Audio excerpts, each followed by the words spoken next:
वर्ष का समय देखें, वैसे तो ये बहस लंबे समय से चल रही है कि चुनावों में सुधार होने चाहिए। दुर्भाग्य से हम लोगों का एक खास माइंडसेट भी है कि जब भी हम आज़ादी के बाद से हमने जितने भी मॉडल्स को लेकर के कुछ भी हमने करने की कोशिश की, तो मॉडल के रूप में हमारे पास हमेशा से एक ब्रिटिश मॉडल रहा।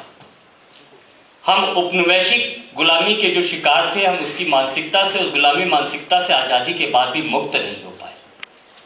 और यही वो कारण था कि जब हमने संविधान बना तो हमने ब्रिटिश मॉडल को ही अडॉप्ट किया।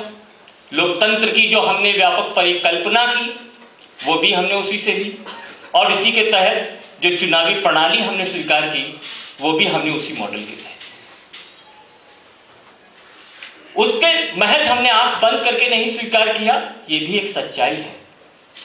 उस समय के, जिस समय ये देश एक आजादी की प्रक्रिया की तरफ बढ़ रहा था, उस समय की जो तमाम परिस्थिति जन्य कारण थे उनके चलते भी ऐसा हुआ। लेकिन क्या कारण है 65 साल के बाद भी हम अपने उन तमाम निर्णयों को, जिन्हें हम बदल के इस लोकतंत्र को और ज्यादा मजबूत कर सकते थे, हम उस पर बात नहीं करते हैं। हम उस मेज को जो चरमरा गई है, जो गल गई है, जिसकी हर कील अपना हिस्सा छोड़ चुकी है, हम चाहते हैं हम उसको बदलेंगे नहीं, हम उसको बार बार कुछ और उस पर कीलें ठोक करके मजबूत करेंगे, टेप लगाएंगे, कपड़ा बांध देंगे, कुछ ईंटें लगा देंगे, लेकिन हम मेज नहीं बदलेंगे। ये कौन सी बात है? चाहे हम उस मेज पे अपना कितना भी कीमती सामान रखें। कुछ ऐसी ही स्थिति चुनाव प्रणाली को लेकर के है। आज की तारीख में देश में जो चुनाव प्रक्रिया है, जिस चुनाव प्रणाली को हम लोग स्वीकार करके पिछले 65 साल से लेके चल रहे हैं, जिसके नतीजन हम देख रहे हैं, हमारे पास एक ऐसा लोकतंत्र है जिसके केंद्र में जो आम आदमी होना चाहिए वो उसके बिल्कुल उससे दरकिनार हो गया है, अलग थलग पड़ गया है।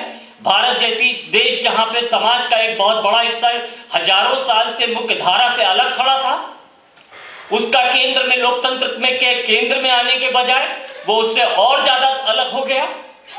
तो निश्चित तौर पे सोचने की जरूरत है कि इस लोकतंत्र की गारंटी करने वाली जो तमाम प्रक्रियाएं हैं उस पर विचार करने की।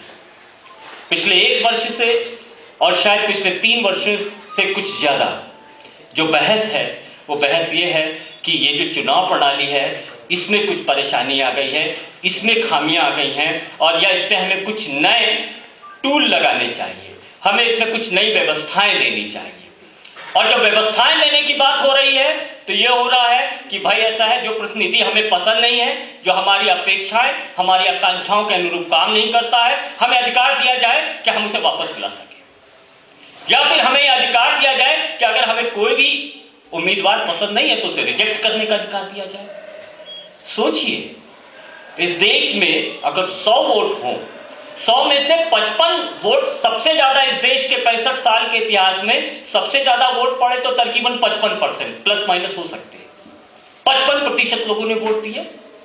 इसका मतलब 65 साल के इतिहास में 45% लोग ये विश्वास ही नहीं कर पाए कि इस लोकतंत्र के अंदर हमारे लिए कोई जगह बच रही है।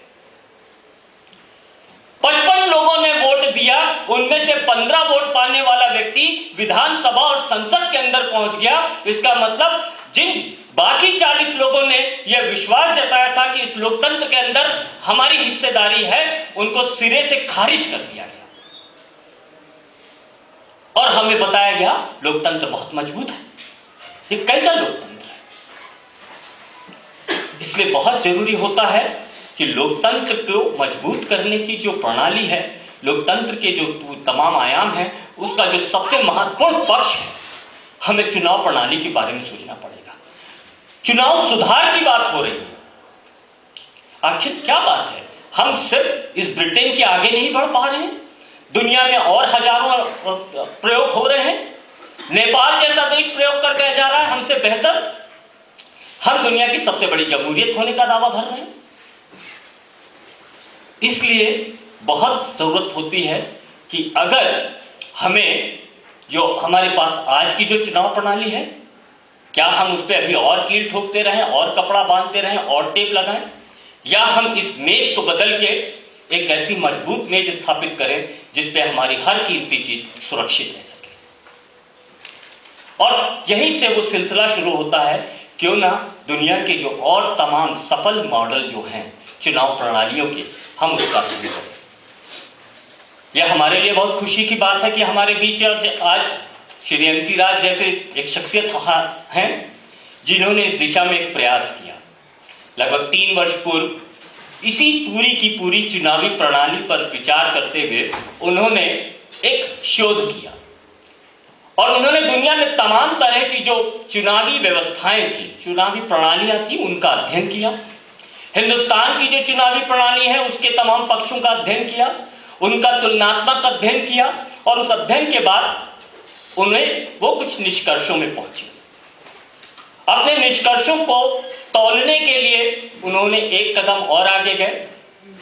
उन्होंने दुनिया के जो तमाम अंतर्राष्ट्रीय ख्याति प्राप्त जो चुनावी प्रणालियों के विशेषज्ञ थे, हिंदुस्तान के थे, यूरोप के थे, दुनिया के अन्य देशों के थे, उनको तमाम मेहनतों से एक जगह इकट्ठा करके बैठाया और उनके सामने अपने शोध रखे, अपने तमाम निष्कर्ष रखे और उनके सामने उनकी राय जानने का प्रयास किया और उनके सामने ये अपना पक्ष रखा कि हम अपने देश में किस तरह से लोकतंत्र को मजबूत कर सकते हैं। उन लोगों ने तमाम सारे अपनी राय मशवरे के बाद अंत में पहुंचे कि दरअसल जो मॉडल, जो चुनावी प्रणाली इस देश में लागू है, वो दरअसल उसकी सफलता उन देशों में है जहां पे 2 पार्टियां ही चुनावी प्रक्रिया का हिस्सा है।